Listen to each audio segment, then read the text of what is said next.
ஓம் ஏகதந்தாய தத்புருஷாய வித்மகே வக்ரதுண்டாய தீமகன்னோ திபரசோதயாத்.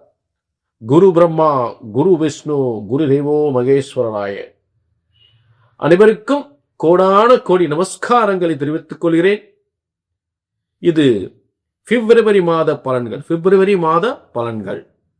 ஸ்ரீ விசுவாச ஆண்டு தை மாதம் 18ஆம் தேதி ஞாயிற்றுக்கிழமை பௌர்ணமி அன்று பூஷ நட்சத்திரத்தில் பிரதி யோகத்தில் இந்த பிப்ரவரி மாதம் தொடங்குகின்றது. இந்த 2026ஆம் ஆண்டு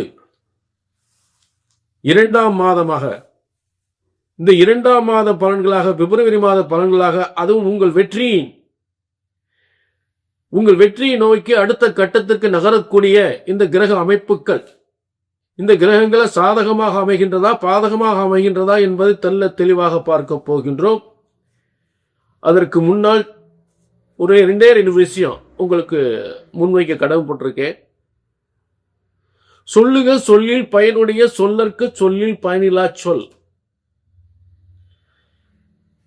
இந்த நிகழ்ச்சி சொல்லப்படுகின்ற சொல் பயன் தராத சொல்லாக இருக்கக்கூடாது. சொல்லுக சொல்லில் பயனுடைய சொல்லற்க சொல்லில் பயனில்லா சொல். பயன் தராத இந்த எந்த ஒரு விஷயத்தையும் இங்க சொல்லக்கூடாது. அது ஒரு விஷயம். அடுத்ததாக, ஜோதிடம் என்பது ஒருபோதும், ஜோதிட சாஸ்திரம் ஒருபோதும் தப்புவதில்லை, தவறுவதில்லை.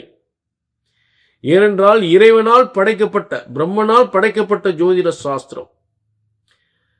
அப்ப நமக்கு இந்த ஜோதிட சாஸ்திரத்துல பல ஏமாற்றங்கள், சரியா நடக்கலன்ற ஒரு ஏமாற்றங்கள் ஏற்படுது அப்படின்னா அதுக்கு ஒரு காரணம் சொல்றேன், கொஞ்சம் புரிஞ்சுக்குங்க. ஒரு ஜோதிடத்தின் பலன் சொன்னது நடக்கவில்லை என்றால் ஒன்று உங்கள் ஜாதகம் தவறாக இருக்க வேண்டும், இல்லை என்றால் ஜோதிடர் நான் தவறாக இருக்க வேண்டும். இதுதான் உண்மை. ஆக இங்கு ஒருபோதும் தப்புவதில்லை, தவறுவதில்லை. சரியாக கணித்தால் சரியாக நடக்கும் என்ற இரண்டு விஷயங்களை முன்வைக்கிறேன். சரி, இப்ப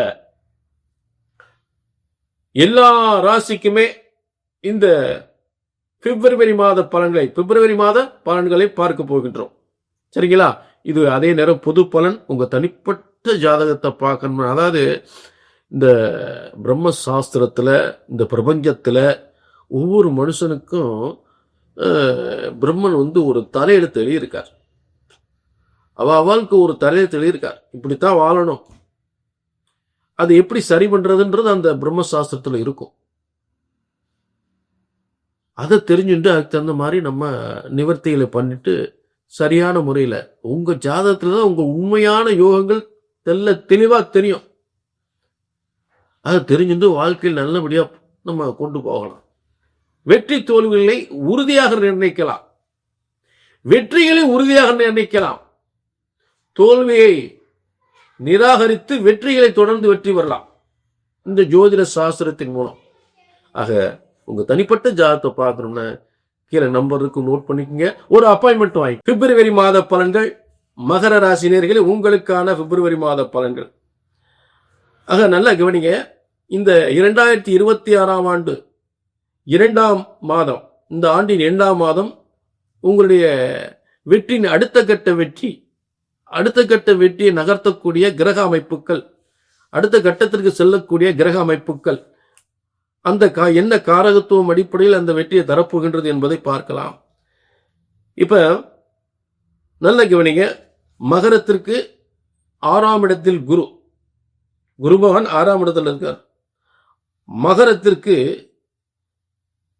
மகர ராசியில மகரத்துக்கு செவ்வாய், அதாவது லாபாதிபதியாகி 4-11 லாபாதிபதியும், அதே நேரம் பூர்வ புண்ணிய ஸ்தானாதிபதியும் 10ஆம் அதிபதியும் சேர்ந்து செவ்வாய் சுக்கிரன் 5ஆம் அதிபதி 10ஆம் அதிபதி, இந்த ரெண்டு இடத்திற்கும், அதாவது 5-10 அப்பா எப்படிப்பட்ட வலிமை. 5ஆம் இடம் பூர்வ புண்ணிய ஸ்தானம், ஆக அதிர்ஷ்டஸ்தானம், உயர்ந்த இப்பிறவியில் அடையக்கூடிய உயர்ந்த யோகங்களை பெறக்கூடிய ஸ்தானம்.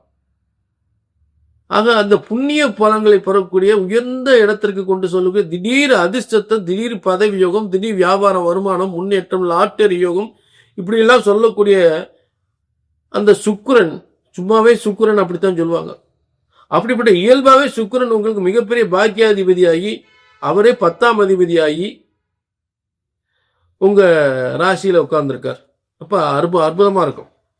அடுத்து உங்களுக்கு 2ஆம் இடத்துல, மகரத்துக்கு 2ஆம் இடத்தில் சூரியன், புதன், சனி, ராகு முதல்ல 4 கிரகங்கள் இருக்கும்.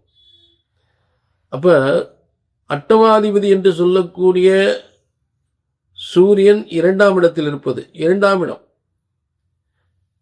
சூரியனுக்கு அட்டமாதிபதி தோஷமே கிடையாது. அட்டமாதிபதியாக இருந்தாலும் பல யோகத்தை கொடுக்கக்கூடியவர் தான். புதனோட சேர்ந்து இருக்கும் போது உங்கள் தொழில், நிர்வாகம், பதவி யோகம், வருமான முன்னேற்றம், எதிர்பாராத காசு பணம் வரக்கூடிய யோகத்தை கம்யூனிகேஷன் துறை, ஐடி துறை, வியாபாரம், சினிமா துறை, கலைத்துறை எதுவாக இருந்தாலும் மிகப்பெரிய முன்னேற்றத்தை ஏற்படுத்தும். சனி, ராகு 2ஆம் இடத்திற்கு பிரம்மாண்டமான ஒரு தொழில் ஏற்படுத்தும். பிரம்மாண்டமான தொழில், பிரம்மாண்ட வியாபாரம், பிரம்மாண்ட சொத்துக்கள் இதை வாங்கக்கூடிய, ஏன்னா செவ்வாய் உச்சம் பெற்ற உங்க இடத்துல இருக்கார். அப்ப சொத்துக்கள் மூலம் வருமானம் பெறக்கூடிய யோகத்தை ஏற்படுத்துவார்.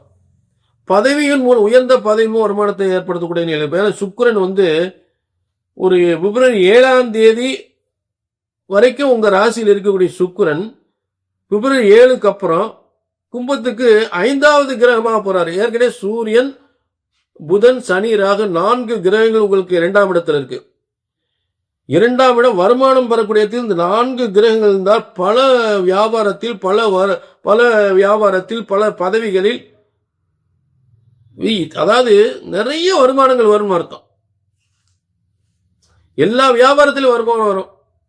நேரப்பட்ட பிளான் போட்டிருப்பீங்க, இதுல வரல, இதுல வரல, அதுல போடுவோம், அதுல வரல, இதுல போடுவோம் சொல்லி ஏதாவது 4-5 பிசினஸ் ஏற்பாடு பண்ணிருப்பீங்க, போட்டு வச்சிருப்பீங்க. அது எல்லாமே வெற்றி அமைஞ்சிடும். பூமிகளால், சொத்துக்களால், வாகனங்களால் யோகம், பதவியால் யோகம், அரசாங்க, அரசியல், சினிமா துறை, கலைத்துறை போன்ற துறைகள்லாம் மிகப்பெரிய வெற்றி ஏற்படுத்தும். அதுல மாற்றமே கிடையாது. சரிங்களா? இது அதே நேரம் நல்லா கவனிங்க. இதுதான் பிப்ரவரி மாதம் இருக்கக்கூடிய கிரக அமைப்புகள். மேலும் உங்களுக்கு குரு பகவான் 6ஆம் இடத்தில் இருக்கிறார். மகரத்துக்கு 12ஆம் அதிபதி 6ஆம் இடத்தில் இருந்தால் விபரீத ராஜ யோகம்.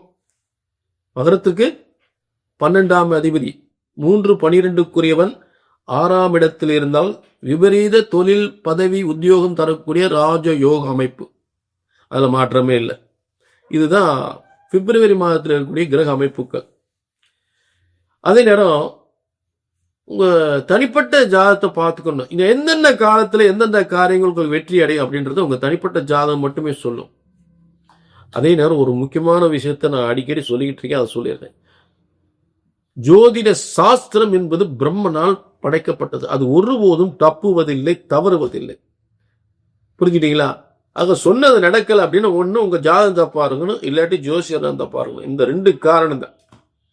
ஜோதிட சாஸ்திரம் ஒருபோதும் தப்புவதில்லை. சரியாக கணித்தால் சரியா நடக்கும், தப்பா கணிச்சா தப்பா தான் நடக்கும்.